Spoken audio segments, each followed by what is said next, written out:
If you've ever watched Game of Thrones and thought you caught everything, think again. The showrunners David Benioff and D.B. Weiss, along with their production team, packed every single frame of this series with hidden details, foreshadowing, and Easter eggs that most viewers completely overlooked. These weren't accidents. They were deliberate, carefully crafted signals buried in the background, waiting for someone sharp enough to notice. Today, we're going deep into Westeros to uncover 10 of the most fascinating secrets hiding in plain sight. Let's start in the very first episode. When we meet the Stark family in Winterfell, there's a moment in the Great Hall where the camera pans across a tapestry hanging on the wall. It depicts a wolf and a lion in what appears to be a standard decorative battle scene. But look closer at the positioning of the animals. The wolf is not losing. It's retreating strategically, luring the lion toward a stone wall. That wall bears a subtle carving of a dragon. In a single piece of background art, the show quietly foreshadowed the entire war to come and hinted at the dragon that would ultimately tip the balance of power. Nobody caught it on first viewing. The props department had spent 3 weeks on that single tapestry.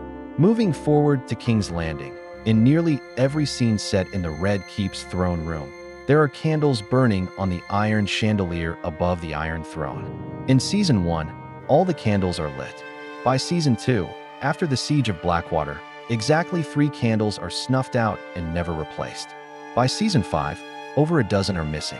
It's a visual metaphor running silently across years of television, the gradual extinguishing of hope and civility in the heart of the realm. The lighting team confirmed this was intentional, tracking the moral decay of the institution of the monarchy itself, candle by candle, season by season.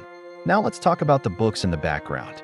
In multiple scenes set in the Citadel during Sam Tarly's time as a maester's apprentice, the shelves behind him contain real leather-bound volumes with actual titles visible if you pause and zoom in. One of those titles, partially obscured by a candlestick in Season 7, reads The Dragon's Last Breath, a treatise on dragonfire and its limits. This book appears in the background of the exact scene where Sam is reading about dragonglass being used against the White Walkers. It's a companion text to what he's studying, an in-world book that, if it existed, would have told him precisely what he needed to know about Daenerys dragons and their ultimate fate. Here's one that will hurt. Throughout Season 4 and Season 5, Shireen Baratheon is shown in her room teaching Davos Seaworth to read. On the wall behind her bed, barely visible, is a charcoal drawing she's done herself, a stick figure of a man with a kind face standing next to a little girl. Beside them, drawn in the shaky hand of a child, is a flame. At the time, viewers assumed it was childlike innocence in art form. After her death, fans went back and froze the frame. The flame in that drawing is not a candle or a torch. It's a bonfire. The showrunners have never publicly addressed that drawing. They didn't need to. Let's head back to Season 1 and Daenerys' wedding to Khal Drogo. In the background of the celebration scene, there are dozens of Dothraki extras going about their business, eating, drinking, fighting. One of them, visible for approximately 4 seconds in the upper left corner of the frame, is an old woman sitting completely still while everyone around her is in chaos. She's watching Daenerys specifically. She doesn't blink. She doesn't move. She's not doing anything a wedding guest would do. She's observing. Production staff later confirmed she was meant to be a Dosh Khaleen, a widow priestess, who had seen a vision of Daenerys' destiny. The character was scripted, given backstory, and quietly placed there to reward obsessive viewers. In the Winterfell crypt, which appears in numerous episodes over the series' run, the statues of deceased Stark lords line the walls. Every statue faces forward, carved looking out toward whoever enters the crypt. Except one. In Season 6, when Sansa and Littlefinger walk through the crypt and Littlefinger tells her about Lyanna Stark and Rhaegar Targaryen, one statue in the far background has been rotated to face the wall. It's not a Stark. If you enhance the image, the style of the carved armor is Targaryen. Someone, whether the props department, the set designers, or the directors, placed a Targaryen statue in the Stark crypt, facing away, hidden and ashamed, long before the show revealed Jon Snow's true parentage. Now for something in the background that most people dismissed as set dressing. In Littlefinger's brothel in Season 2, the wallpaper pattern features a repeated motif of a mockingbird, which is his personal sigil, interwoven with a second, slightly different bird that most viewers assumed was decorative variation. It's not a variation. It's a different species entirely. Ornithologists who went viral on social media during the show's peak identified the second bird as a raven. The mockingbird and the raven, woven together across every inch of the brothel walls, visualizing Littlefinger's dangerous entanglement with the intelligence network controlled by ravens and the manipulation of information. That wallpaper was custom designed and took a specialist textile company 6 weeks to produce. Let's talk about Cersei's wine.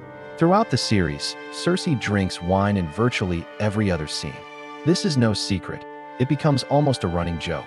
What viewers missed is that the color of her wine changes depending on her mental state.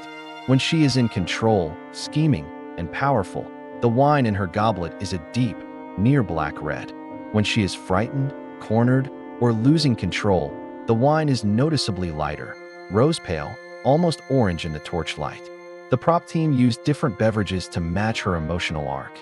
During the Battle of the Blackwater, when she's holding Tommen and preparing to poison him, her goblet contains the lightest wine she ever holds in the entire series. Here's a geography secret. The map table aboard Stannis Baratheon's flagship, shown briefly in 2 scenes, contains a small wooden marker in the Shivering Sea, far north of any territory anyone in the show is supposed to know about. If you align it with the map coordinates used in the books, the marker sits almost exactly where the furthest north ranging party of the night's watch disappeared before the events of the show even begin. It's a tiny detail, a small carved wooden piece the size of a thumb, but the showrunners placed it there to confirm that someone in Westeros knew where those men went.